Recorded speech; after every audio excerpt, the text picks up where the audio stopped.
हाँ जी बेटा, देखो तो आज हम बात कर रहे हैं इलेक्ट्रोमैग्नेटिक वेव्स की। ठीक है ना, कोशिश करेंगे कि इस चैप्टर को आज कंप्लीट कर लें। इलेक्ट्रोमैग्नेटिक वेव हो ही जाएगा, छोटा सा चैप्टर है, ठीक है ना। तो इसमें क्या होता है, इलेक्ट्रोमैग्नेटिक वेव में एक आपका इलेक्ट्रिक कंपोनेंट होता है। तो मैं अगर और थोड़ा सा इसको ग्राउंड से आपको बताऊं कि हमारे पास कोई चार्ज पार्टिकल है, आपने इलेक्ट्रोस्टैटिक में पढ़ा है, चार्ज पार्टिकल है तो उसके सराउंडिंग में हमें इलेक्ट्रिक फील्ड मिलता है, ठीक है ना। और अगर वो चार्ज पार्टिकल मूव कर रहा हो तो हमें फिर मैग्नेटिक फील्ड मिलता है। ये आपने 10th क्लास में भी पढ़ा है, magnetic effect of electric current में, ठीक है ना। उसके बाद अगर वो चार्ज पार्टिकल हमारा एक्सेलरेट कर रहा हो, ठीक है ना, एक्सेलरेट कर रहा हो नॉन जीरो एक्सेलरेशन से, यानी उसका कुछ एक्सेलरेशन हो, तो वहाँ पर आपके पास इलेक्ट्रिक फील्ड भी होगा और मैग्नेटिक फील्ड भी होगा। तो यानी आपका ये कह सकते हो कि जो इलेक्ट्रोमैग्नेटिक वेव्स का ओरिजिन है ना, जो स्टार्ट है, जो बनती है, वो कैसी बनती है, जब आपका चार्ज पार्टिकल एक्सेलरेट कर रहा हो, ठीक है ना। और इलेक्ट्रोमैग्नेटिक वेव मीन्स एक्चुअली है क्या कि वहाँ पर एक वेव के अंदर एक इलेक्ट्रिक कंपोनेंट होता है, एक मैग्नेटिक कंपोनेंट होता है। देखो मैं इस डायग्राम से बता रहा हूँ आपको, ये हमारा इलेक्ट्रिक कंपोनेंट है और ये हमारा मैग्नेटिक कंपोनेंट है, और ये क्या हो गई, डायरेक्शन ऑफ प्रोपेगेशन। यही चीज़ मैं अगर आपको यहाँ से बताऊँ, देखो ये हमारा इलेक्ट्रिक कंपोनेंट होगा, ये एक्स एक्सिस मान लो, ये वाई एक्सिस मान लो, ये जेड एक्सिस मान लो, ठीक है ना। तो इलेक्ट्रिक कंपोनेंट एक्स एक्सिस में, मैग्नेटिक कंपोनेंट आपका कहाँ हो गया, जेड एक्सिस में हो गया, और वेव कहाँ जा रही है, एक्स में जा रही है, सॉरी एक्स वाई और जेड। ये देखो एक्स वाई और ये हो गया जेड। तो जेड एक्सिस में आपका मैग्नेटिक कंपोनेंट है, वाई एक्सिस में आपका इलेक्ट्रिक कंपोनेंट है, और वेव कहाँ जा रही है, एक्स एक्सिस में जा रही है। तो इस तरह से आप इलेक्ट्रोमैग्नेटिक वेव्स को समझ सकते हो। ये इलेक्ट्रिक कंपोनेंट होगा आपका, ये आपका मैग्नेटिक कंपोनेंट होता है इस तरीके से, ठीक है। और वेव इस डायरेक्शन में आगे जा रही होती है। और अगर इसकी स्पीड की बात की जाए तो वैक्यूम के अंदर जो इसकी स्पीड होती है वो होती है 1/√ऑफ म्यू नोट एप्सिलॉन नोट, ठीक है ना। एप्सिलॉन नोट तो आपने पढ़ा होगा पहले भी। म्यू नोट होता है आपका परमिएबिलिटी इन फ्री स्पेस, यानी मैं अगर लॉजिकली सिंपल लैंग्वेज में बताऊँ, जैसे एप्सिलॉन नोट होता है परमिटिविटी, जो ये बताता है कि कितना इजीली मीडियम की प्रेजेंस में चार्ज पार्टिकल आपस में एक दूसरे पे फोर्स लगाते हैं। इसी तरह से परमेबिलिटी होती है कि मीडियम की प्रेजेंस में मैग्नेटिक फील्ड का इफेक्ट दूसरे किसी मैग्नेटिक मटेरियल पे या किसी मैग्नेट पे कितना लगता है, वो होगा आपका परमिएबिलिटी, यानी कितनी मैग्नेटिक फील्ड लाइंस किसी गिवन मीडियम की वजह से पास हो पाती हैं उस मीडियम, या एबिलिटी ऑफ मीडियम, चलो और सिंपल लिख देता हूँ, ability of medium to access magnetic field lines, ठीक है ना। किसी मीडियम की परमेबिलिटी ज़्यादा होती है, कोई ज़्यादा एक्सेस कर पाता है मैग्नेटिक फील्ड लाइंस को और कोई कम कर पाता है। तो फॉर्मूला हो गया आपके पास C इज इक्वल टू 1/√ऑफ म्यू नोट एप्सिलॉन नोट। अगर वैल्यू की बात की जाए तो आपको एप्सिलॉन नोट की वैल्यू तो याद होगी, 8.85 इंटू 10⁻⁻12, और यूनिट होती है इसकी कूलम स्क्वायर पर न्यूटन पर मीटर स्क्वायर, और म्यू नोट की वैल्यू होती है 4 pi into 10⁻⁻7 weber per ampere metre, ठीक है ना।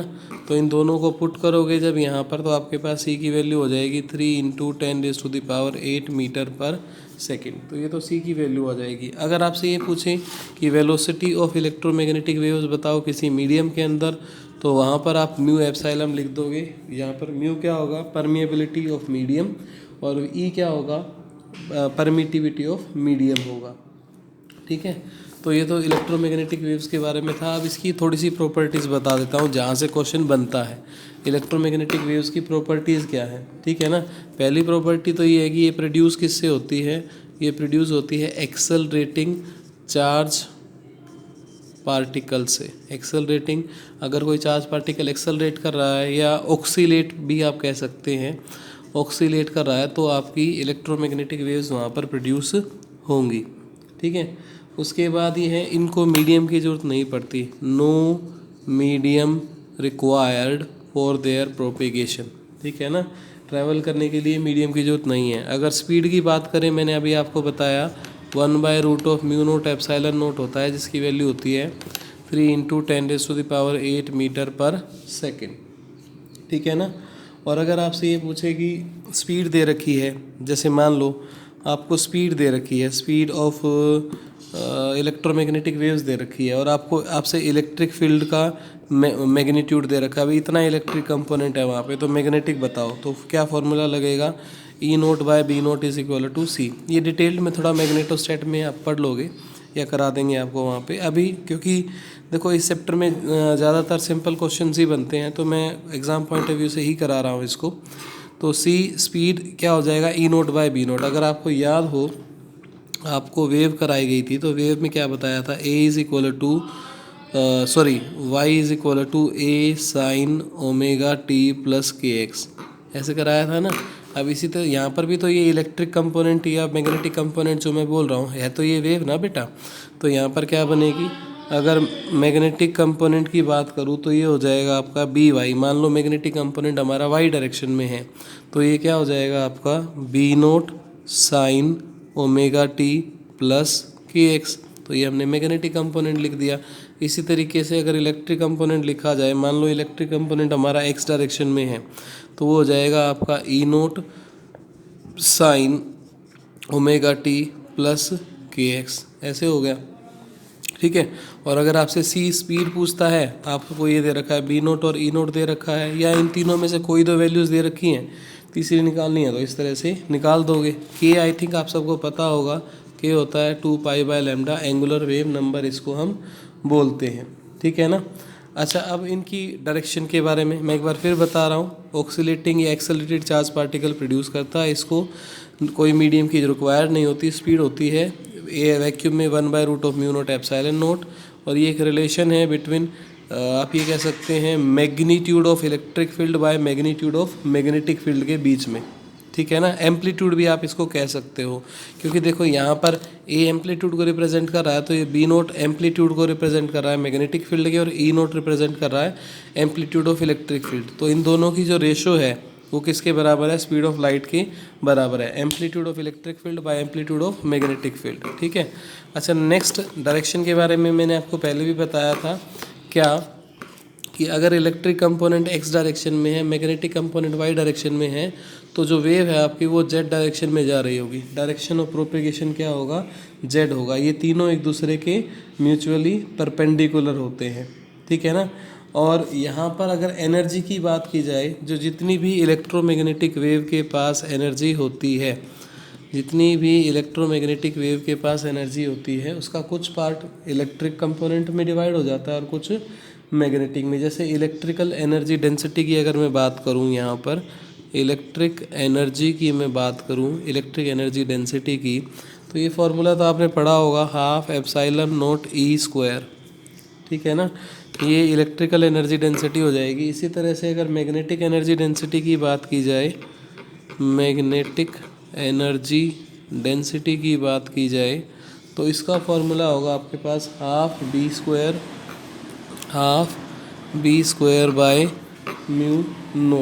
ये आपके पास मैग्नेटिक एनर्जी डेंसिटी हो जाएगी, ठीक है ना।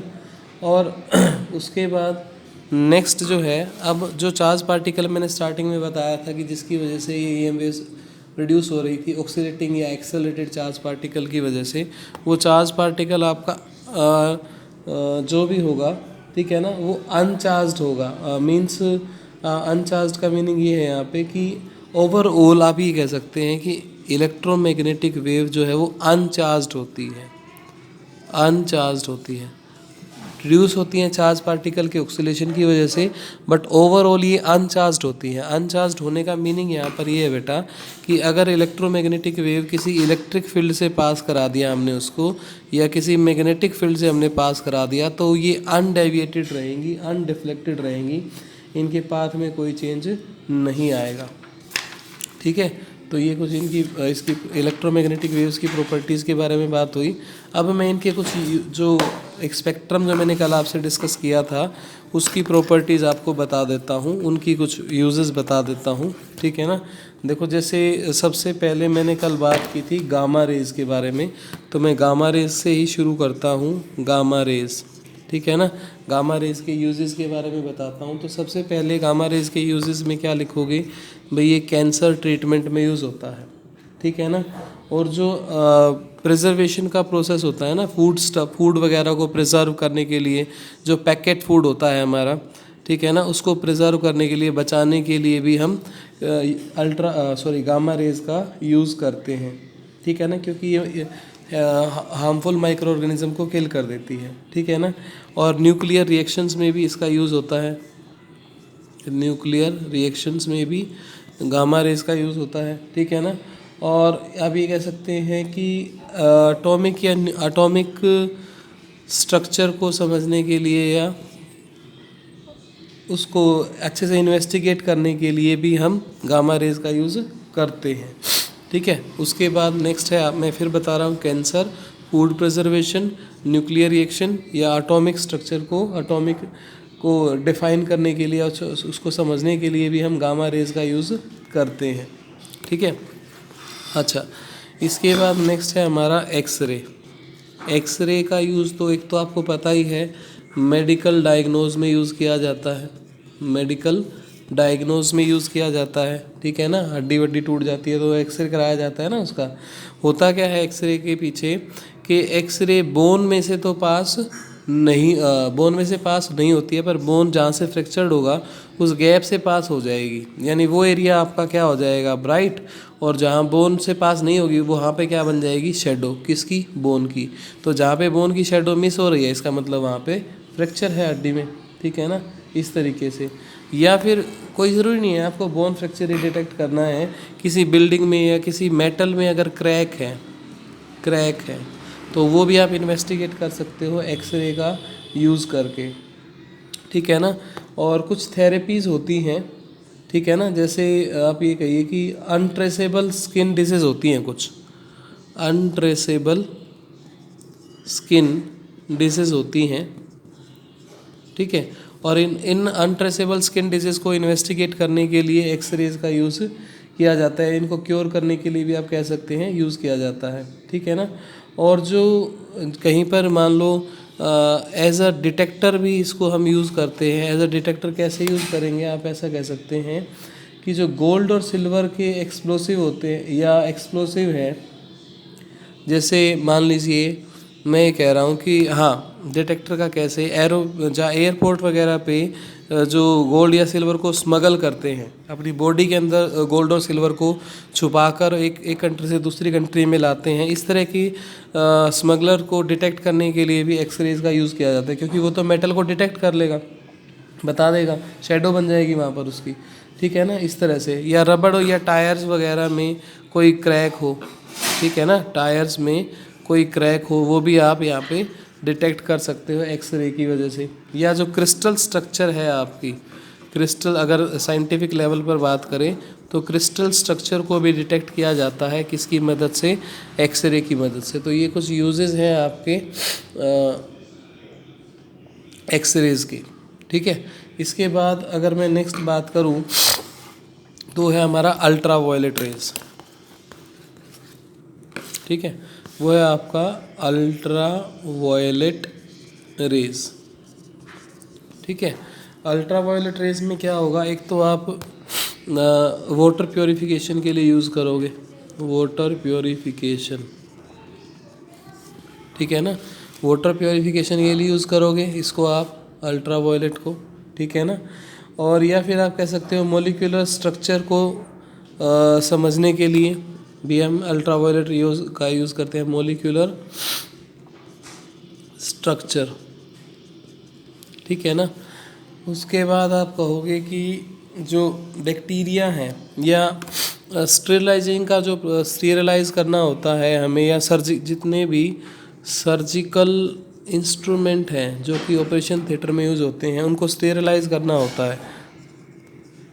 स्टेरिलाइज करने के लिए यूवी रेज का यूज़ किया जाता है, ठीक है ना। और जहाँ फोग वगैरह हो और हमें फोग या स्मोक का एरिया हो और वहाँ पर हमें क्या करना हो, ठीक है ना, वहाँ पे फिंगरप्रिंट्स वगैरह डिटेक्ट करने हो, या मतलब आप ये कहिए कि फोरेंसिक लैब में, फोरेंसिक के बहुत सारे काम होते हैं, फोरेंसिक में हम इसका यूज़ करते हैं, ठीक है ना। फोरेंसिक, SIFORENSIC, फोरेंसिक, ठीक है ना। फॉरेंसिक इन्वेस्टिगेशन में जैसे आपने सीआईडी देखा हो तो जो एक फॉरेंसिक डिपार्टमेंट है ना अलग से, तो वहाँ पे वो यूवी रेडिएशंस यूज़ करते हैं अलग अलग काम को करने के लिए, डिटेक्शन फिंगरप्रिंट्स वगैरह डिटेक्ट करने के लिए, ठीक है ना। उसके बाद अगर नेक्स्ट बात की जाए विजिबल लाइट, तो आप एक ही बात लिखेंगे, बड़ी सिंपल है कि रिफ्लेक्शन फिनोमिना की मदद से हम इस कलरफुल वर्ल्ड को देख पा रहे हैं with the help of visible light, ठीक है ना। ये जो हमारा कलरफुल वर्ल्ड है this can be visible with the help of this light, visible light, ठीक है। अच्छा, इसके बाद नेक्स्ट था हमारा इंफ्रारेड, इंफ्रारेड, ठीक है ना। इंफ्रारेड में क्या होगा, जो मस्कुलर थेरेपी दी जाती है, मस्कुलर थेरेपी, एक बात का ध्यान रखना, इंफ्रारेड जो है ना वो हीट के लिए रिस्पॉन्सिबल है, यानी अगर कहीं पे हीट एनर्जी का ट्रांसफॉर्मेशन हो रहा है ना तो वहाँ पे एक्चुअली में इंफ्रारेड ट्रांसफ़र हो रही हैं। तो मस्कुलर्स में स्ट्रेन वगैरह जो खिंचाव आ जाता है उसको हीट एनर्जी देके रिलैक्स किया जाता है, उसको स्टेबल किया जाता है। तो इंफ्रारेड ट्रीटमेंट किया जाता है वहाँ पे मस्कुलर ट्रीटमेंट के लिए, मस्कुलर स्ट्रेन को रिलीज़ करने के लिए, ठीक है ना। तो जो आपका इंफ्रारेड है आप ये कह सकते हैं एक तरह की फिजिकल थेरेपी प्रोवाइड कराता है मस्कुलर स्ट्रेन को कवर करने के लिए, ठीक है ना। या फिर आप ये कहिए कि इलेक्ट्रिकल एनर्जी प्रोवाइड कराता है सैटेलाइट्स को। कैसे, यहाँ पे इंफ्रारेड का यूज़ किया जाएगा सोलर सेल्स के द्वारा। इंफ्रारेड कौन यूज़ करेंगे, सोलर सेल, और उससे क्या बनेगी, इलेक्ट्रिकल एनर्जी, और वो इलेक्ट्रिकल एनर्जी कहाँ कंज्यूम होगी, सैटेलाइट्स में कंज्यूम होगी, ठीक है ना। और आप ये कह सकते हैं कि फ़ोटोग्राफ्स लेने के लिए, अगर हमें फ़ोटोग्राफ्स लेने हैं कहाँ पर, फोग एरिया में या स्मोक एरिया में, तो वहाँ पर किसका यूज़ करेंगे, इंफ्रारेड का यूज़ करेंगे, ठीक है ना। या सोलर वाटर हीटर जो है आपका, सोलर वाटर हीटर या कुकर जो है ये भी किसका यूज़ कर रहा है आपका, ये भी यूज़ करता है इंफ्रारेड का, ठीक है। अच्छा, इसके बाद आ गया हमारा नेक्स्ट जो है वो माइक्रोवेव है, ठीक है। देखिए इसके बाद नेक्स्ट है हमारा माइक्रोवेव, ठीक है। तो माइक्रोवेव को आप ये कह सकते हो कि एयरक्राफ्ट नेविगेशन में यूज़ करते हैं, एयरक्राफ्ट नेविगेशन में, यानी सिग्नल ट्रांसमिशन में, ग्राउंड से जो एयरक्राफ्ट को सिग्नल भेजे जाते हैं या रिसीव किए जाते हैं that will be done with the help of microwaves, ठीक है। या कुकिंग पर्पज़ में भी हम इसका यूज़ करते हैं, ठीक है ना। या क्रिकेट, आपने क्रिकेट सबने देखा होगा, तो क्रिकेट बॉल की स्पीड जो हम मेज़र करते हैं किसी भी टाइम पे, भाई इतनी स्पीड से उसने बॉल फेंकी थी बॉलर ने, या ज़मीन पर इतनी स्पीड से बॉल आके लगी, उसने सिक्स में लगाया वगैरह वगैरह, तो वो क्रिकेट बॉल की स्पीड जो मेज़र होती है that will with the help of microwave. या ऑटोमोबाइल में, ऑटोमोबाइल्स में भी, या एयरक्राफ्ट की जो स्पीड अलग अलग पॉइंट पर हम मेज़र करते हैं that will be done with the help of microwave, किसका यूज़ करके, माइक्रोवेव यूज़ करके, ठीक है ना। और रही बात रेडियो वेव्स की, जो लास्ट है हमारा रेडियो वेव्स, ठीक है ना।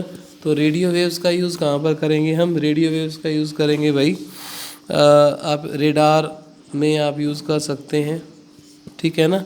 या आप इसकी अलग अलग रेंजेस हैं रेडियो वेव्स की एक्चुअली, एक है लो फ्रीक्वेंसी, एक है हाई फ्रीक्वेंसी। या आपने पढ़ा होगा, चलो मैं एक और एग्जांपल देता हूँ, आपने पढ़ा होगा एफएम या एएम, इस तरह से पढ़ा होगा आपने। रेलवे की रेलवे जहाँ रेलवे लाइन बिछी होती है वहाँ साइड में भी लिखा होता है, या जो रेडियो आप घर पे परचेज़ करते हो घर के लिए वो भी, उसमें भी ऐसा लिखा होता है। तो ये दोनों ही क्या है, ये आपका फ्रीक्वेंसी मॉड्यूलेशन बोलते हैं, इसको एम्पलीट्यूड मॉड्यूलेशन बोलते हैं, और ये दोनों किस पर बेस्ड हैं, रेडियो वेव्स पर बेस्ड है। मैं फिर बोल रहा हूँ, फ्रीक्वेंसी मॉड्यूलेशन,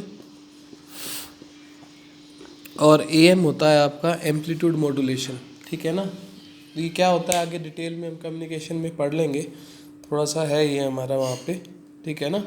अगर तो एक्चुअली रेडार में, एफएम में, एएम में, ये सिग्नल ट्रांसमिशन में हम किसका यूज़ करेंगे, रेडियो वेव्स का। तो खैर ये हमारे यूजेस हो गए इसके, यहीं से क्वेश्चन आता है, इसके अलावा और कोई क्वेश्चन नहीं आता। एक पैटर्न मैंने आपको कल बता ही दिया था, ठीक है ना।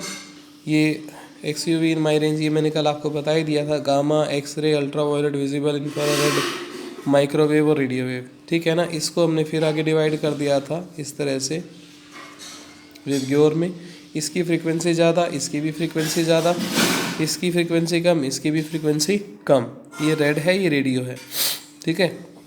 उसके बाद इसकी फ्रीक्वेंसी ज़्यादा है तो इसकी वेवलेंथ कम होगी, इसकी वेवलेंथ क्या होगी, सबसे ज़्यादा होगी। यहाँ पर वेवलेंथ ज़्यादा होगी और यहाँ पर वेवलेंथ कम होगी। तो इस तरह से आपको इंक्रीजिंग या डिक्रीजिंग ऑर्डर में इनको अरेंज करना होता है। इसके अलावा और कोई क्वेश्चन नहीं आता इस यूनिट में, ठीक है।